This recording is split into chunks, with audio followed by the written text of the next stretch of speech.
What's up, guys? Jeremy Weiss here with Weiss Tech Hockey, and in this video I want to show you a quick tip that's going to help you generate more offense. Now, I'm talking about a situation offensively where we're kind of on the secondary attack. So we've already come in, we've maybe taken a shot on net, had a rebound or something, and then the puck gets cleared into the corner, okay? And we've got our first forward that goes in, picks it up, great. Now we've got possession in the corner, and here's the pattern that I'm seeing recur over and over with the teams that I'm coaching. And I've also noticed it on some of the teams that we're playing against. So I'm thinking this is kind of a recurring thing. Maybe this is happening with you guys, maybe not, but I want to talk about this real quick here. So what I'm seeing happen is oftentimes we'll get the guy in the corner with the puck, and then the other two forwards are thinking, hey, I got to get to the net. And, they go in and basically kind of post up like in front of the net, oftentimes a little bit higher out, like we're talking in and around the hash marks area. And they're spread apart enough that in their minds they think they're open, but in actuality they're not. So if we take a look at the passing lanes that we would need to use to get the puck to either of these players, you can see that the passing lane is actually it's almost the same lane because of this passing angle. So this is happening, like I said, we're working on this with the teams I'm coaching. It's happening over and over, and if you do this, then the problem is we've got like one defender can basically stand somewhere around here and be covering both passing lanes, okay? Or depending on how, like sometimes the angle is a little bit different, like sometimes this player is a little bit lower, and so if we put him like down here, then this passing lane becomes coverable by the goalie. If the goalie's playing it well, you just get a stick on that. And that's how that works. So depending on how the situation shapes out, if we get one player in the corner, two players in the net, in front of the net, we literally only have one option. That's to try to feed a pass out front. And if there's any sort of if they're playing D zone coverage well at all, then it's pretty easily coverable. Also from here, they may be like, we'll try to go back to the point then. That's fine if we if we set a pass back to the point, yes, but we're kind of in a situation there where depending on where everybody else is, that could be a covered pass. We're really not generating any movement from the other team, and that's one of the key points we want to do. We want to put the other team in a situation where they have to make a decision, if that makes sense. So here's what I'm proposing is a much more powerful way of handling the situation. You can turn, kind of a wishy-washy offensive opportunity into a strong offensive opportunity. Here's what we want to have. I'm just going to delete all the opposing players for now. But here's what we want to have. Ideally, what we want to have is we want to have our setup come from here. And I'm going to show you a few different ways that we can work into this. But what we want to have happen is basically we've got a guy coming across the top or across the seam, kind of like this kind of general trajectory. And then the other player coming low. So one player high, one player low, both coming together at the same time. So these are both coming together, one low, one high, and then from here we can pull a player down into us and then feed it out front. So like I said, there's a lot of different possibilities from here, but here's like kind of one of the ones we're looking at is drive it down. This is maybe a little closer to the net than I would want to be, but as you're coming down, pull a guy with you and then feed it out front.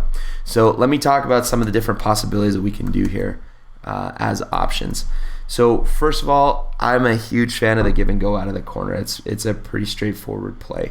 So these guys can work a pass back and forth just a little bit, similar to what we would do on a power play. Maybe work it out and then work it back, and then this player can take two steps with it towards the net. Again, any movement towards the net is going to pull a player to you, okay? So if this player starts moving towards the net, and then this player starts walking across high, then we work that give and go back, and it's a fantastic option, okay?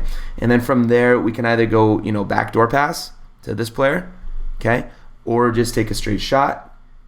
And if we do this right, we'll have the shot going to the net. We'll have the backdoor player already there. We'll have the player that shot driving for his or her own rebound afterwards.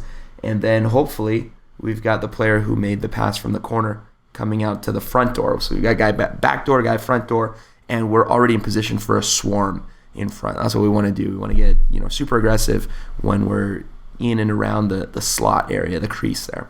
So that's kind of option number one. Again, all of these are kind of pulling off the same structure, but there's different ways of making this setup happen, okay?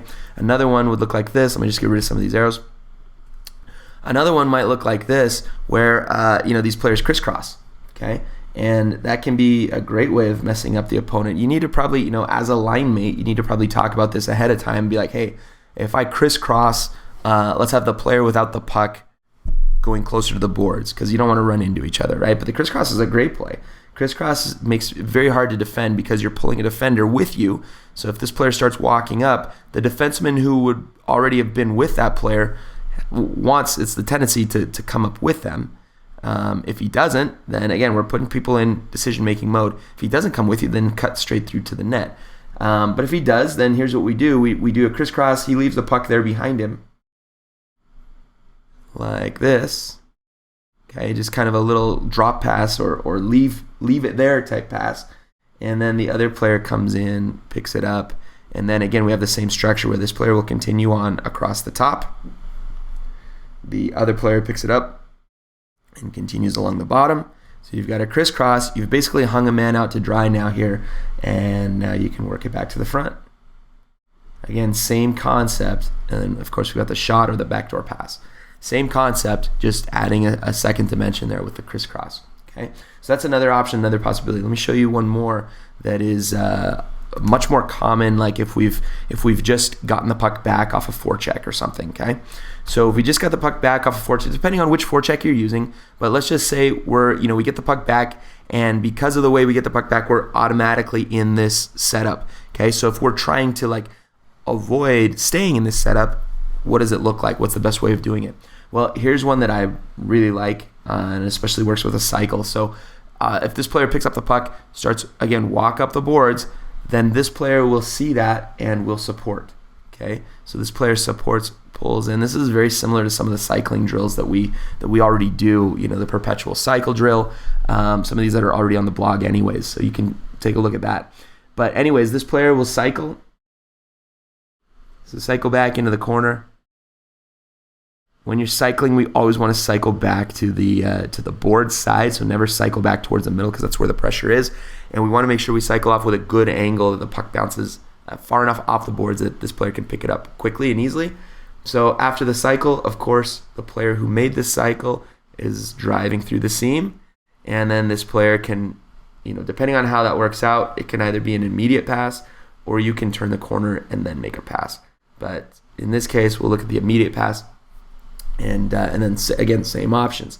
So the structure is very similar in each of these setups. You can either take the shot there or look at that backdoor pass. Okay, I'll just make that be the shot, right? The backdoor pass redirected to the front. Okay, but the structure on all these is very similar. Again, the concept is that I'm going to draw two green arrows like super fat. The concept is we want one guy driving high across the seam and one player driving low below the goal line with the puck. And these players can work the puck back and forth with each other. Okay, that's the concept. If we get two players attacking as a unit with a backdoor player, you're going to have so many more options than anything that you otherwise would have. And these options will open up other options as well. Let me just quickly show you one more. If you've run the give and go out of the corner a couple of times, now all of a sudden the other team's going to be aware of it, and they're going to be going with that player to eliminate the return pass. Now, like I mentioned before, now all of a sudden you've opened up passing lanes back to the point. So again, you can work this play to where you're pulling people out of position and then making the pass back to the point. And then the point man, you can either go D to D for a shot or you can just rip a shot. But it sets it up so that A, we're pulling players out of position so we open up a passing lane to the point. But then B, we're making it so that as the puck is going back to the point, we've already got two plus a third guy on his or her way to the front of the net. So we're setting ourselves up for more chaos in front, more rebound opportunities, more tips, and then hopefully better opportunities to jump on, any rebounds that go back into the corner or whatever else. So that's the key for this video, is get two players attacking from the boards and from the corner together at the same time, moving towards the net, one high, one low, and using each other as give and goes. And that can be done in a lot of different ways. It can be done through a cycle, through a crisscross, through just a straight give and go. and then that opens up other options to use the points. So hopefully that helps. And again, if you want more videos like this, make sure you check us out at weisstechhockey.com.